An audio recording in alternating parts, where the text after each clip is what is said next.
Kwa jina naitwa Mwalimu Chuma Haji Juma, natokea Zanzibar katika vocational training, ambao tumekuja hapa kama ni mwaliko kwenye kutimiza miaka 30 ya VETA, kwa sababu sisi na wadau wetu wakubwa hawa, shughuli zao ambazo wanafanya na ndio zile ambazo nasi tunafanya kwa upande wa Zanzibar.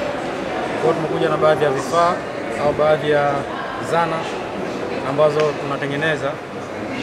Kwa tukiangalia mezani hapa kuna sehemu za kuhifadhia tishu, kuna sehemu za kuhifadhia tishu zile kubwa na hizi zile ndogo za kuvuta, kuna makasha, kuna bakuli hivi, kuna ramani ya Unguja na Pemba, kuna tray, kuna hotpot, kuna Zanzibar door. Hizi ni asset ambazo tunatengeneza kule Zanzibar.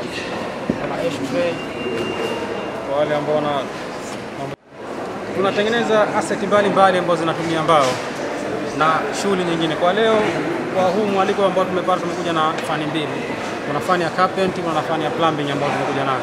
Tumekuja na fani zote, lakini tuna fani zinafika hata 19 ambazo tunafundisha.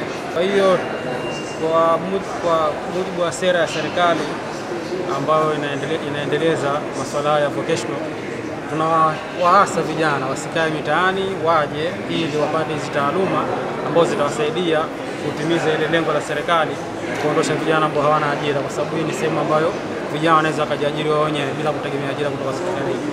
Akimaliza mafunzo ya ufundi, kwa akiwezeshwa kidogo tu anaweza akafanya shughuli zake bila kusubiri ajira.